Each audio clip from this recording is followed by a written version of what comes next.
말씀 듣고 믿음으로 살겠습니다. 옆 사람과 인사하겠습니다. 말씀 듣고 믿음으로 살겠습니다. 말씀 듣고 믿음으로 살겠습니다. 예, 어느덧 5월달입니다. 5월은 가정의 달인데 우리가 가정의 축복을 생각하면서 다음 주일 우리가 가정전도주일로 가정주일로 예배를 드리려고 합니다. 이따 광고 시간에 좀 더 자세하게 말씀드릴 테니까 오늘 우리는 큰 잔치의 비유라는 말씀의 제목으로 말씀을 들으려고 합니다. 천국 비유를 네 번째, 첫 번째가 씨 뿌리는 자의 비유였고, 두 번째는 한밤중에 찾아온 친구의 비유였고, 세 번째는 밭에 감추인 보아의 비유였고, 오늘 네 번째 비유는 큰 잔치의 비유입니다. 씨 뿌리는 자의 비유가 굉장히 중요한 비유였기 때문에 세 번에 걸쳐 했으니까 오늘 총 6주째. 잠깐 화우링이만 해. 예. 6주째 말씀의 비유의 말씀을 우리가 은혜로 받게 되었습니다. 우리 본문 비유는 제가 줄곧 비유 말씀드리면서 얘기한 것처럼 이 땅에 임하는 천국은 어떤 것인가? 이 땅에 임하는 하나님 나라는 어떤 것인가? 하나님 나라는 우리가 가기 전에 우리에게 먼저 와야 된다고 그랬습니다. 우리에게 오는 것이 천국 비유를 통해서 우리가 하나님 나라에 들어갈 수 있는 실마리를 잡는 것이라고 그랬습니다. 예외 없이 오늘 비유의 말씀도 읽어봤지만 이 말씀은 역시 경고성의 말씀이 이제 그런 이미지를 가지고 있습니다. 경고성. 이 말씀을 듣고 나면 뭔가 성경이 우리에게 경고하고 있다는 느낌을 줍니다. 우리 전방에서 근무하는 군인들이 이렇게 다니는 길을 보면은 지뢰라고 이렇게 지뢰 삼각형 표시로 지뢰 경고 표시가 있잖아요. 그쪽은 지뢰가 있으니까 그쪽으로 가면 안 된다. 경고하고 있잖아요. 성경도 마찬가지입니다. 우리에게 천국의 비유를 말씀하시면서 천국으로 가는 안전한 길을 말씀해 주시면서 동시에 경고하고 있다 그 말입니다. 그러니까 그런 경고 문구를 볼 때 우리가 마음에 굉장히 경계를 하고 다짐을 하고 어떤 결단을 하고 조심해야 된다는 생각을 하게 되겠죠. 오늘 말씀도 예외 없이 우리가 이 큰 잔치 비유를 읽고 나면 잔치집 분위기라기보다는 뭔가 깊은 생각을 해야 되고 역시 또 오늘도 선택을 해야 되는 그런 상황이 우리가 직면하고 있다는 것을 알 수가 있습니다. 잔치집 분위기에서 실컷 놀고 먹고 마시고 노래 부르고 흥에 겨워서 이렇게 돌아가는 분위기가 아니라 그 말입니다. 큰 잔치 비유지만 오늘 말씀은 이렇습니다. 어떤 사람이 큰 잔치를 베풀었다고 그랬습니다. 마태복음 22장에 나오는 비유와 이게 흡사한 비유인데 그 비유가 그 비유인지는 알 수 없지만 비유의 스토리는 비슷합니다. 아마도 마태가 예수님께서 어떤 비유의 말씀을 말씀하실 때 3년 반을 사역하셨는데 어떤 설교를 어떤 지역에 가서 한 번만 하진 않으셨을 것입니다. 어떤 주제를 담은 설교를 어떤 지역에 가서 이런 식으로 설교했으면 또 마태가 들었던 설교 말씀은 조금 변형시켜서 그렇게 말씀했을 수 있기 때문에 이것은 서로 상충되는 것이 아니라 서로 보완된다고 볼 수 있어요. 마태복음에 보면은 이 어떤 사람은 왕이라고 말씀하고 있어요. 왕. 어떤 사람이 큰 잔치를 베풀었습니다. 거기 보면 큰 잔치를 베푼 이유가 나와 있어요. 자기 아들이 결혼을 하게 되었기 때문입니다. 황태자, 왕위를 계승할 황태자가 이제 결혼하게 되는 황태자의 혼인잔치이기 때문에 큰 잔치. 이것은 그 나라에 살고 있는 모든 백성들에게 미치는 중요한 잔치였습니다. 그리고 많은 사람을 초대했습니다. 황송하게도 왕이 직접 갔든지 아니면 중요한 자기 특사를 보냈든지 초대장들을 다 보냈고 몇 시에 하니까 그날 오라고 다 약속을 받았습니다. 약속을 했습니다. 그리고 잔치 당일날이 되었습니다. 잔치 당일날 왕은 또 혹시나 모를까 해가지고 혹시 찾아오는 길을 또 잊어버렸을까, 날짜를 잊어버렸을까, 찾아오는 길을 또 모를까 해가지고 다 사람을 보내서 종들을 보내서 다시 한번 그들에게 초청했습니다. 정중히 오소서 모든 것이 준비되었나이다. 이렇게 정중하게 사람을 일일이 다 보냈다고 그랬습니다. 이것은 왕의 초대가 굉장히 인격적이라는 것을 보여주는 것입니다. 개별적으로 다 왕이 초대를 한 거예요. 천국잔치는 바로 이와 같은 것입니다. 구원잔치는 바로 이와 같은 것입니다. 오소서 모든 것이 준비되었다. 그러니까 당신이 준비할 것은 아무것도 없다 그 말입니다. 당신은 축의금을 가져올 필요도 없고 선물을 사올 필요도 없고 당신이 신분이 어떠하든지 입고 갈 옷이 마땅치가 않은데 왕궁에 가는데 좋은 옷을 입고 가야 되는데 나는 옷이 변변한 옷이 없네. 그런 고민을 할 필요도 없다는 것입니다. 왜냐? 왕궁에서 전부 예복을 준비해 놨기 때문에. 그러니까 당신이 작업복을 입고 있든지 주방에서 일을 하고 있는 그런 상황이었든지 어떤 상황이었든지 상관이 없어요. 그냥 있는 모습 그대로 당신 몸만 오면 됩니다. 모든 것이 준비되었사오니 오소서. 그런데 이런 부족함이 없는 잔치에 사람들의 반응이 아주 의외의 반응이 나옵니다. 항상 비유는 의외성을 띠고 있어요. 일상적인 이야기를 하고 있는데 의외성을 띠고 있기 때문에 이것이 우리에게 어떤 충격을 주고 있다 그 말입니다. 어떤 반응을 보였는가 하면 다 일치되게 사양했다고 그랬어요. 18절 말씀을 같이 한번 읽어보겠습니다. 성경 말씀. 자, 18절 말씀을 같이 읽어보죠. 다 일치하게 사양하여 한 사람은 이르되 나는 밭을 샀으며 아무래도 나가 보아야 하겠으니 청하건대 나를 양해하도록 하라 하고 다 일치되게 세 부류의 사람이 나옵니다. 세 사람이 나옵니다. 어떤 반응을 보이는가 하면 밭을 산 사람이 있습니다. 이 사람은 내가 밭을 샀는데 오늘 밭을 검사하러 가야 된다. 밭을 검사한다는 말도 좀 이상한 말입니다. 사실은 밭을 내가 지금 봐야 되겠다 그 말입니다. 두 번째 사람은 나는 소 5결이 소 10마리를 샀는데 그러니까 상당히 여유가 있는 사람이죠. 소 10마리를 살 정도의 사람이면 소 10마리를 샀는데 내가 오늘 시험을 해봐야 된다. 그런 또 이유를 댑니다. 세 번째 사람은 내가 결혼한 지가 얼마 안 된 신혼부부인데 아내와 좋은 시간을 보내야 되기 때문에 오늘 갈 수가 없다. 미안하다. 양해 좀 해주라. 이렇게 하면서 다 하나같이 일치되게 사양하고 초대를 거절했다는 것입니다. 결과적으로 왕과의 약속, 아주 중요한 사람과의 약속, 어떤 사람이 내게 큰 호의를 베풀어서 그렇게 인격적으로 초대했는데 그리고 그렇게 하겠다고 내가 약속을 했는데 그 약속을 파기하게 되었다는 내용이 오늘 비유의 스토리입니다. 그러자 주인은 어떻게 반응했습니까? 주인은 이렇게 반응합니다. 주인은 화를 냈다고 그랬습니다. 주인은 화가 났어요. 그래? 할 수 없지 뭐. 이것이 아닙니다. 주인은 화를 냈다고 그랬어요. 이 초청잔치는 그렇게 함부로 거절하고 취소하고 파기할 수 있는 성격의 문제가 아니었기 때문에 주인이 화가 난 것입니다. 주인은 화가 나가지고 종들을 보냈습니다. 야, 시내 거리로 빨리 뛰어가라. 시내 거리 그 뒷골목 그런 골목 구석구석을 다니면서 거기에 할 일 없이 나와 있는 가난한 사람들, 그 다음에 몸이 불편한 불구자들, 맹인들, 저는 사람들을 다 초대해라. 있는 대로 다 초대해라. 그래서 종들이 나가서 할 일 없이 방황하는 사람들, 아까 말한 사람들이 밭을 산 사람, 여유가 있는 사람이지 돈이 있는 사람입니다. 소 5결이니까 소 10마리를 산 사람, 그 다음에 결혼해가지고 지금 여유를 즐기고 있는 사람, 이 사람들은 다 하나같이 여유가 있는 사람들이고 왕의 잔치라 할지라도 아니면 그 유력한 사람의 잔치라 할지라도 안 가도 상관없는 그야말로 아쉬울 것이 없는 사람들을 보여주고 있어요. 겉으로 볼 때 아쉬울 것이 없어 보이는 사람들을 가리키고 있고 그 다음에 시내 거리와 뒷골목을 전전하는 사람들, 가난한 사람들, 몸에 불구자들, 맹인들, 저는 사람들, 이런 사람들은 인생에 붙잡을 것이 없는 사람, 인생이 파산된 사람, 의지할 것이 없고 소망이 없는 사람. 그래서 그들은 초대하면 다 응하는 사람들입니다. 이런 사람들을 초대했다고 그랬어요. 이들 가운데는 거절한 사람이 없었습니다. 그런데 데려와 보니까 여전히 빈자리가 남아 있었습니다. 그래서 이번에는 이 주인이 이렇게 얘기했습니다. 시내에서 있는 사람들은 올 사람은 다 왔으니까 이제 저 시골 컨트리 레인 시골길로 가라. 저 변두리 교회로 가라. 산골짜기로 가라. 가서 만나는 사람들은 다 강권하여 내려오라고 그랬습니다. 강권하여. 영어 성경에 보니까 어떤 데는 컴펠이라고 돼 있어요. 어떤 데는 러지라고 돼 있습니다. 그러니까 억지로라도 잡아서라도 데려와라 그 말입니다. 물론 몸을 강제로 잡아 데려온다고 잔치가 말하자면 의도대로 되는 건 아니지만 어쨌든지 간에 그 사람을 어떤 수단 방법을 동원해서라도 데려오라는 것입니다. 그리고 설득을 하라는 것입니다. 이것이 오늘 비유의 내용입니다.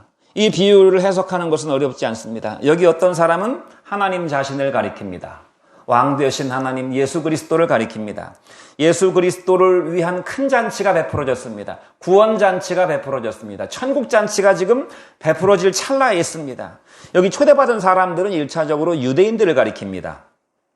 유대인들은 하나님 말씀을 진작에 받은 사람들입니다. 하나님 말씀을 들은 사람들입니다. 초대장을 받은 사람들이에요.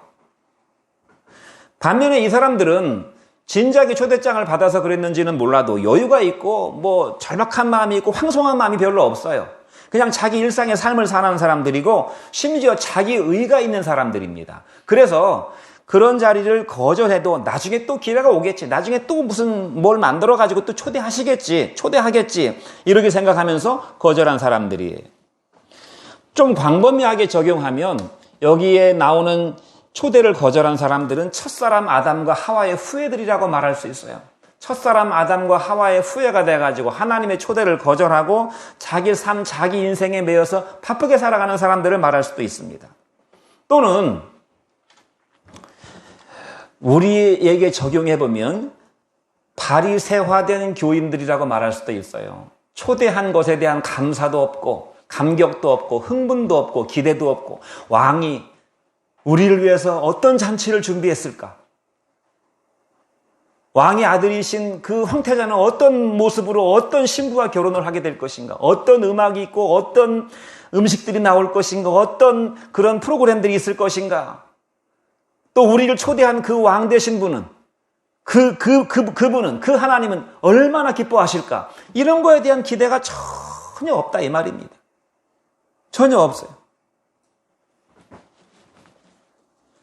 그리고 세속화된 그리스도인들 그런 것에 신경 쓸 겨를조차 아니 그날이 초대된 날이고 약속된 날이고 왕의 아들의 결혼식이라는 사실조차도 잊어버리고 자기 삶에 골몰하고 있는 사람들을 가리킨다라고 볼 수도 있어요. 여기 종들은 전도자들을 가리킵니다. 가서 주의 복음을 전하는 사람들을 가리키고 나중에 초대된 사람들은 아까 말씀드린 것처럼 삶의 소망이 없는 사람들, 기댈 것이 아무것도 없는 사람들. 그러니까 내 삶의 소망이 아무것도 없구나. 내가 의지할 만한 것이 이 세상에는 아무것도 없구나. 그것이 내 인생과 내 영원한 영혼의 운명을 책임져 줄 수 있는 것이 못 되는구나 라는 것을 깨달은 사람들을 가리키는 것입니다. 그리고 빈자리는 전도의 사명, 남아있는 전도의 사명을 가리키는 것입니다. 또 여기 뭐라고 그랬냐면 강권에서 데려오라고 그랬죠. 이것은 전도의 사명이 강력한 권유를 통해서만 이루어지는 것이라는 것을 보여줍니다. 그냥 한번 우리 잔치 차렸는데 한번 와봐. 음식도 많어. 시간이 있으면 와봐. 그런 정도로 해서는 안 된다는 것입니다. 그 빈자리를 채울 수가 없어요. 뭐 교회 다니는 것도 뭐 나쁘진 않아. 괜찮아. 이런 정도로는 안 된다는 것입니다. 바쁘면 할 수 없고 나중에 여유 되면 그때 한번 와봐. 이렇게 해서는 안 된다는 것이에요. 강력한 권유가 필요한 것이 바로 이 잔치의 이 천국의 성격이라는 것입니다. 그러면서 그랬어요. 마지막에 결론이 뭐라고 그랬냐면 내가 전에 초청했던 그 사람들은 하나도 그 잔치를 맛보지 못하리라 이렇게 말씀했는데 처음 거절한 사람들은 천국의 맛에 원드롭 한 방울도 맛보지 못할 것이다 그랬어요. 이 잔치를 거절한 사람, 이 초청, 이 구원잔치, 천국잔치를 거절한 사람은 천국 맛에 한 방울도 맛보지 못한다고 그랬어요. 그것은 부자와 거지 나사로의 비유에 나오잖아요. 부자로 호의호식하며 부러울 것이 없이 뭐 아쉬울 것이 없이 여유 있게 살던 그 사람이 지옥에 떨어졌을 때 거기서 물 한 방울의 은혜도 맛보지 못하는 그런 내용이 나옵니다. 한 방울의 천국 맛도 맛보지 못한다는 것입니다. 이것이 오늘 비유의 내용입니다. 두 가지 교훈만 받도록 하겠습니다. 첫 번째는 그럴듯한 변명은 멸망의 지름길이다 하는 것입니다. 우리 한번 따라해 보겠습니다. 그럴듯한 변명은 멸망의 지름길이다. 다시 한번 누가복음 14장 18절 말씀 같이 한번 천천히 읽어보겠습니다. 누가복음 14장 18절 시작. 다 일치하게 사양하여 한 사람은 이르되 나는 밭을 샀음에 아무래도 나가보아야 하겠으니 청하건대 나를 양해하도록 하라 하고 여기 나를 양해해달라 그랬습니다. 여기 세 명의 거절자들이 나오죠. 밭을 산 사람이 나옵니다. 이 사람은 나가봐야 된다. 나가봐야 한다는 말은 다른 성경에 보니까 내가 밭을 조사해 봐야 된다 그렇게 돼 있어요. 무슨 조사를 하는지는 모르겠지만 밭을 조사해 봐야 된다고 자기 이 변명을 얘기하면서 양해를 얘기합니다. 양해해달라고 얘기합니다. 두 번째 사람은 소 5개를 샀다고 그래서 이 사람은 소를 테스트해 봐야 된다고 얘기합니다. 세 번째 사람은 장가를 간 사람인데 나는 지금 허니문 기간이기 때문에 아내와 좋은 시간을 보내야 되기 때문에 미안하다 이렇게 얘기했습니다. 이렇게 거절했어요. 그러므로 초청잔치에 참석하는 걸 다 하나같이 거절했어요. 이유는 여러 가지입니다. 열매 맺지 못하는 씨들의 이유가 여러 가지 있듯이 어떤 씨는 길가밭이고 어떤 씨는 돌밭이고 어떤 씨는 가시떨기밭이고 어떤 사람은 마음이 딱딱하고 완고하고 어떤 사람은 걱정 의심이 많고 어떤 사람은 돈 문제 이런저런 문제로 욕심이 많아서 결론적으로 다 생명의 씨를 맺지 못하고 천국에 가지 못하는 결과는 똑같듯이 여기도 마찬가지. 초청을 거절하는 이유는 다 그럴듯한 이유들이 있다 그 말입니다. 다 이유가 있어요. 그럴듯한 변명들이 있습니다. 한번 생각을 해보십시오. 이 사람들이 얘기하는 것들은 다 이해관계가 얽혀 있는 것입니다. 돈 문제가 다 얽혀 있는 것이고 먹고 사는 문제이고 그 다음에 비즈니스고 그 다음에 인간관계예요. 인간관계도 그냥 그 가까운 사람들과의 인간관계입니다.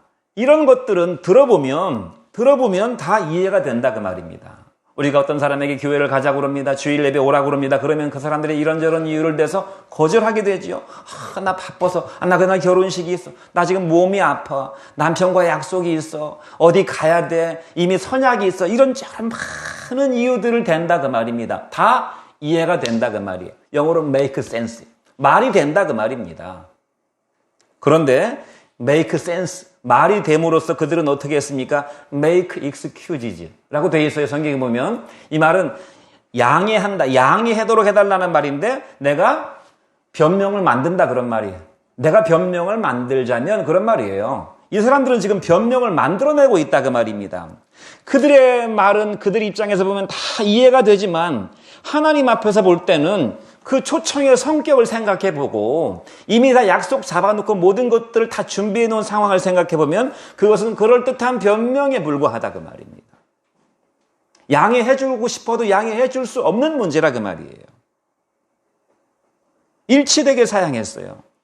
이들이 한 행동은 어떤 성격을 갖고 있는가 하면 나 못 가겠다 한 것은 약속을 위반한 것입니다. 그것도 임금의 초청에 응한 그 약속을 위반했어요. 이것은 잔치를 망치는 행위인 것입니다.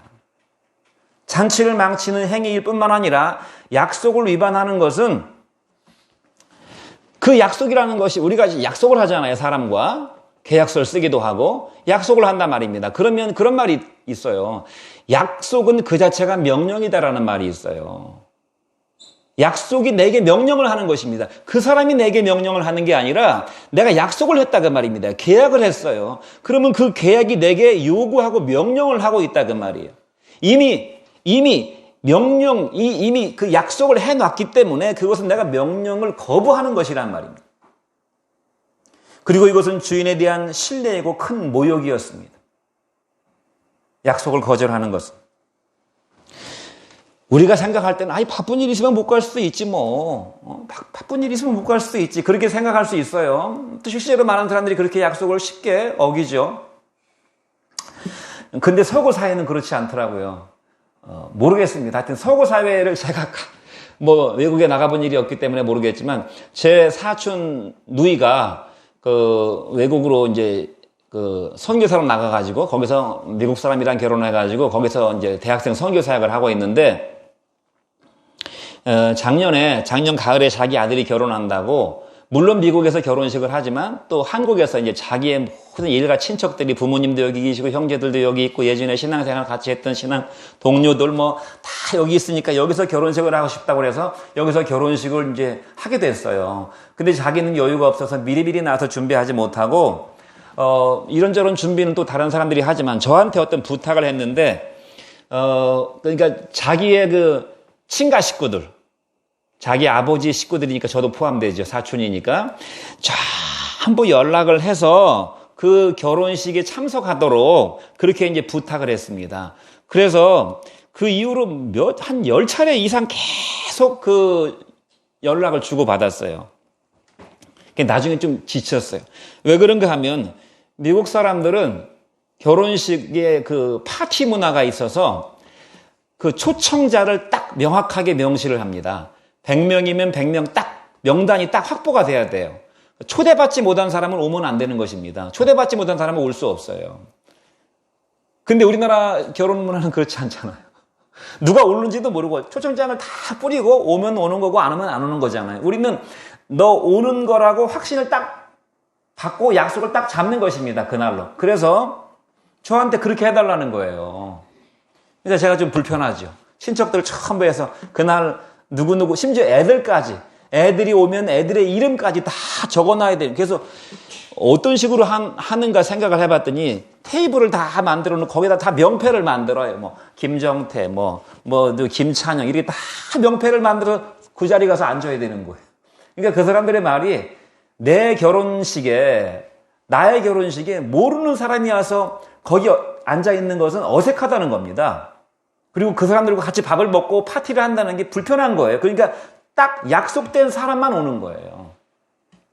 근데 제가 이제 이렇게 얘기했죠. 야, 근데 한국 문화는 그렇진 않잖아. 그건 너무 불편하고 부담스럽다고 그랬더니 나중엔 좀 절충이 돼가지고 그렇게까지 하진 않았는데 그런 문화가 있더라고요. 그리고 제가 어떤 그 드라마 같은 걸 보니까 가까운 사람인데 초대장을 보내지 않은 파티에 그 사람이 갑자기 온 거예요. 그러니까 아주 난감하고 불편한 기색을 보이는 그런 드라마도 봤어요. 그러니까 서구 사회는 이 헬레니즘이나 헤브라이즘, 이 그리스 로마의 영향을 받고 그다음에 그 히브리 문화의 영향을 받은 이 서양 사람들은 파티하는 것, 그다음에 그 파티에 초대되고 약속을 잡고 하는 것을 굉장히 중요하게 여기더라 그 말입니다.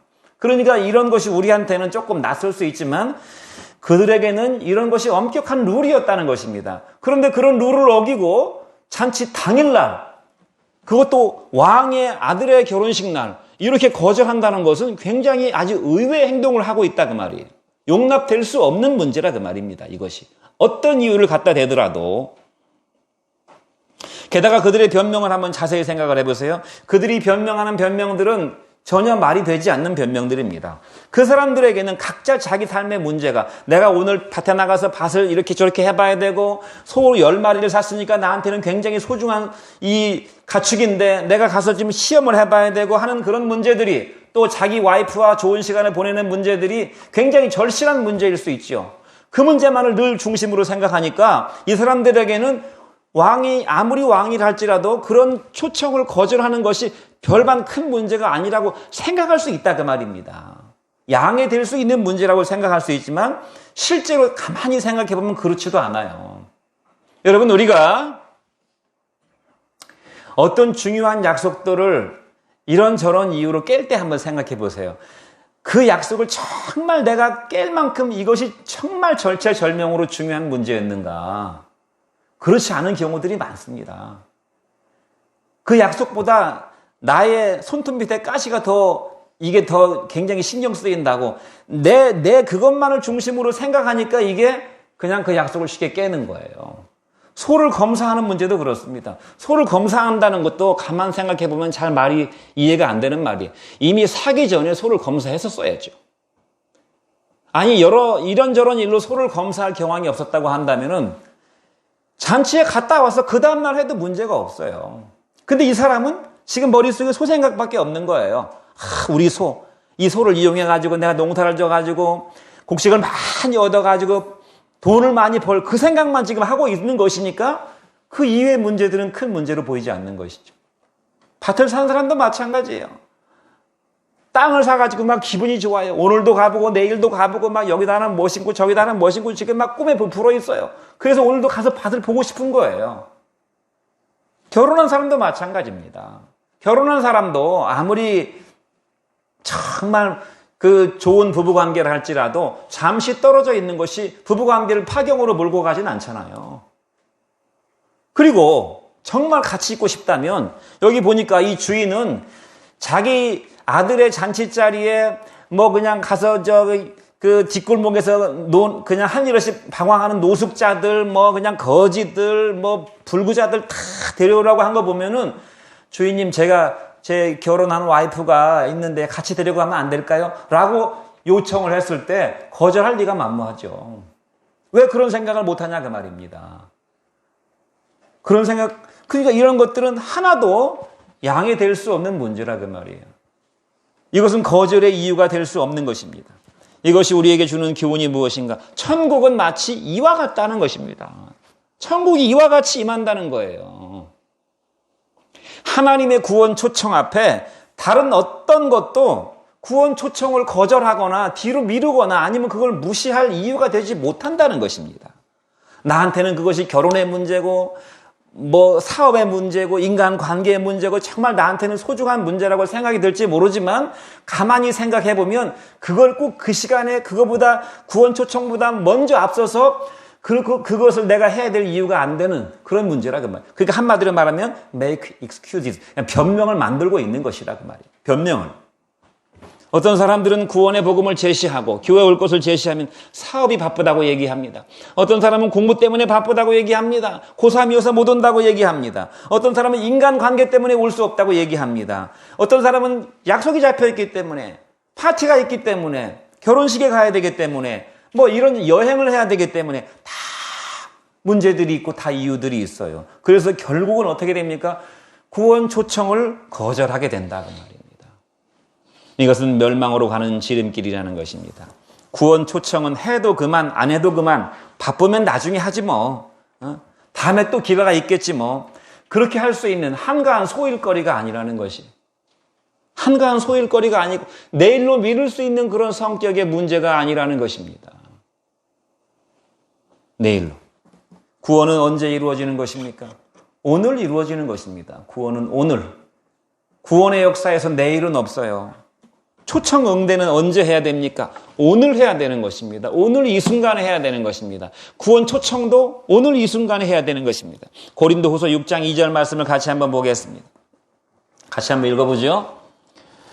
이르시되 내가 은혜 베풀 때 너에게 듣고 구원의 날에 너를 도왔다 하셨으니 보라 지금은 은혜 받을 만한 때요. 보라 지금은 구원의 날이로다.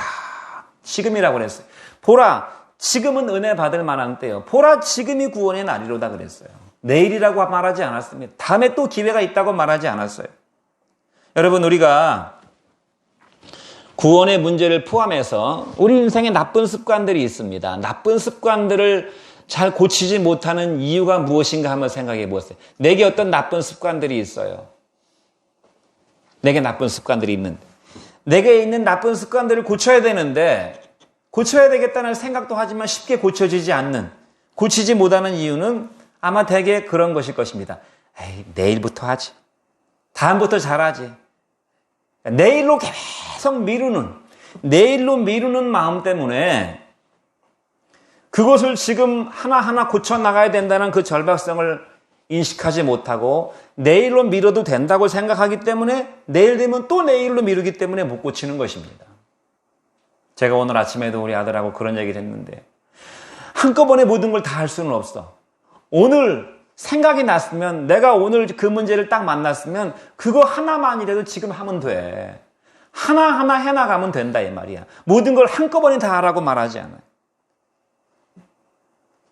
내일로 미루기 때문에 지금은 바빠요. 지금은 힘들어요. 지금은 좀 귀찮아요.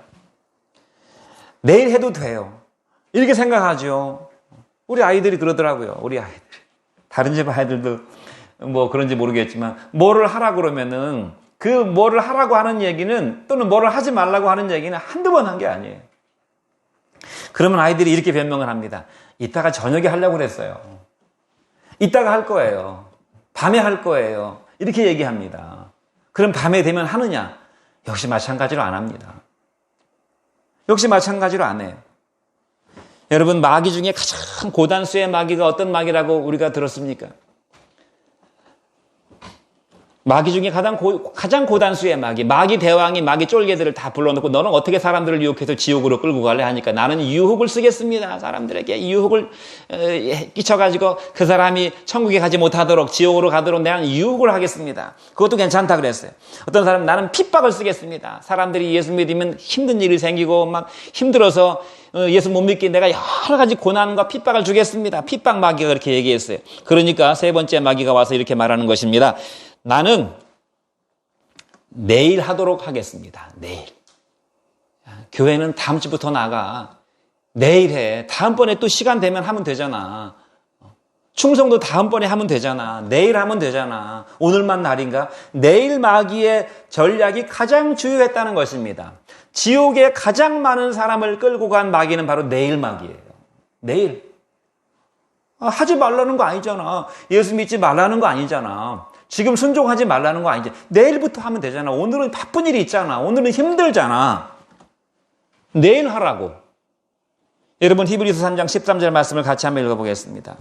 같이 읽어보죠. 시작. 오직 오늘이라 일컫는 동안에 매일 피차 권면하여 너희 중에 누구든지 죄의 유혹으로 완고하게 되지 않도록 하라. 그래서 오직 오늘이라고 일컫는 동안에, 오늘이라고 일컫는 날은 지금이잖아요. 오늘이라고 일컫는 동안에 매일매일 피차 권면하라 그랬어요. 매일매일 피차 권면하라 해서 너희 중에 누구든지 죄의 유혹으로 완고하게 되지 않도록 하라고 말씀했어요. 구원 초청, 전도 초청은 인생 최우선의 문제입니다. 구원에 내일은 없다는 사실을 기억해야 됩니다. 세속적 변명은 끝이 없는 것입니다. 오늘 이런저런 변명으로 구원 초청을 거절하면 내일은 또 내일의 변명거리가 생기게 마련입니다. 그러므로 우리는 오늘 어떤 액션을 취해야 됩니다.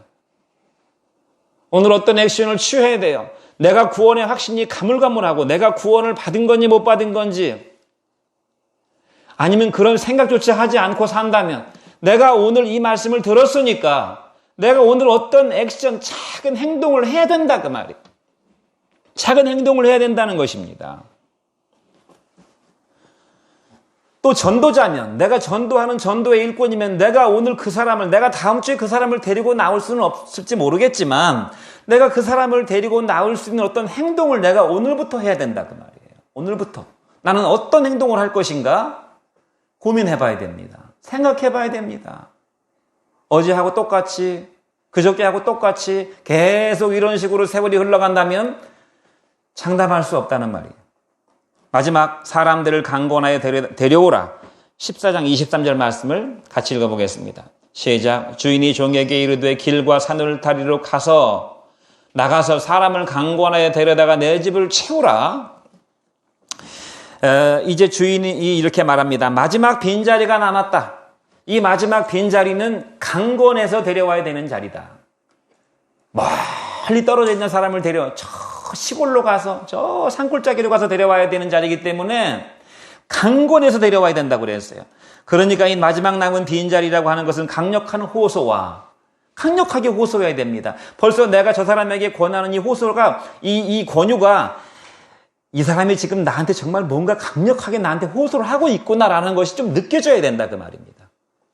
그게 그 사람에게 좀 부담이 될 수 있을지 모르겠지만 이 사람이 나한테 그냥 괜히 해보는 말이 아니구나라는 내 마음이 전달돼야 된다 그 말이에요. 강력한 호소와 권유와 설득이 필요하다. 한 번 설득해서 안 되면 두 번 설득, 세 번 설득 계속 내 인생의 초점과 내 인생의 포인트를 권유하는데 그 사람을 강권하는데 내 인생의 포인트를 맞춰야 된다는 말이에요. 왜 이런 경우들이 많이 있습니다. 저도 그렇지만 저도 그래요. 우리가 복음을 전할 때 어려운 점은 뭔가 하면 그 사람이 반드시 자기 어떤 얘기를 합니다. 자기 어떤 얘기를 하는 거예요. 형 오늘 이번 주는 나 바빠. 어떤 얘기를 합니다. 그럼 그래 알았어. 그리고 그냥 말죠. 이런저런 얘기를 해. 그러면 우리가 그 사람의 변명을 그냥 이해해. 바쁘니까 몸이 아프니까 뭐 또 약속이 있으니까 그냥 계속 이해해 주면서 나는 굿마인드로 우리는 남에게 좀 그 좋은 인상을 심어주기를 바라기 때문에 저 사람은 이해심이 많아. 우리 형은 이해가 많아. 우리 형은 나를 이해해줘. 여러분 내가 그 사람을 이해해주는 것이 그 사람의 구원에 아무런 도움이 안 된다는 사실을 알아야 돼요. 소위 말하는 굿마인드가 항상 좋은 건 아니라 그 말입니다. 그럼 뭐 그 사람을 막 어거지로 막 협박을 하고 막 욕을 하고 막 이렇게 해가지고 잡아 끌고 올 수는 없는 문제잖아요. 그런데 우리가 알아야 될 것은 나중에는 없다는 사실. 하나님 앞에서는 구원 초청의 어떤 형편도 변명이 안 된다는 사실을 알아야 됩니다. 지금부터, 오늘부터, 그러면 저 사람의 형편이 저렇고 저 사람이 저런 말을 하고 저 사람의 문제가 저런 문제가 있는데 나는 어떻게 할 것인가?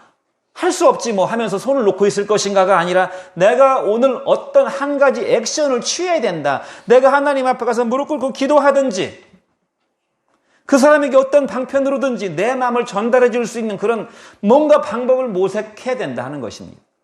그것이 내가 감당해야 될 사명이니까 하나님 앞에 간절히 기도하고 그 사람에게 계속 강권하는 그런 노력을 기울여야 된다는 것입니다. 여러분, 우리가 한번 생각해 보세요.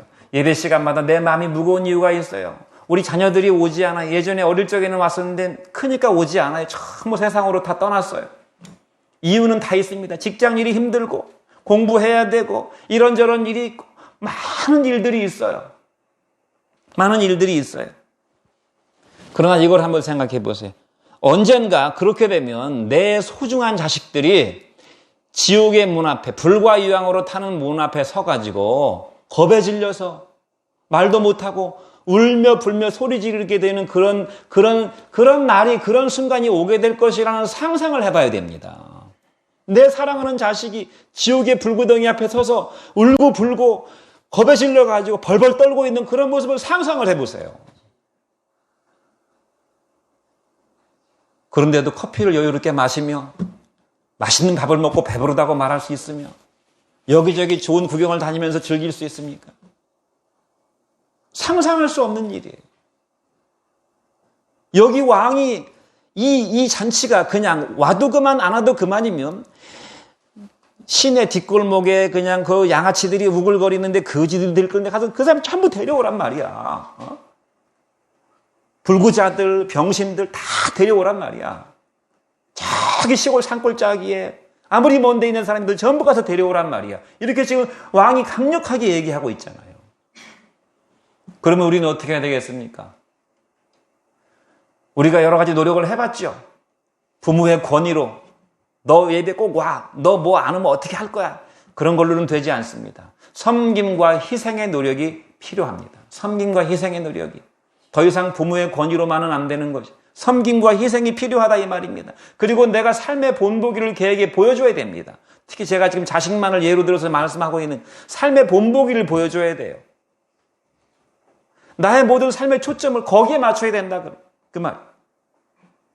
구원은 혈통으로 되는 것이 아니고 내 자식이니까 언젠가는 내 말을 들어줄 거야. 천만의 말씀이에요. 내 속으로 났기 때문에 내 말 들을 거라고요? 절대 안 됐습니다.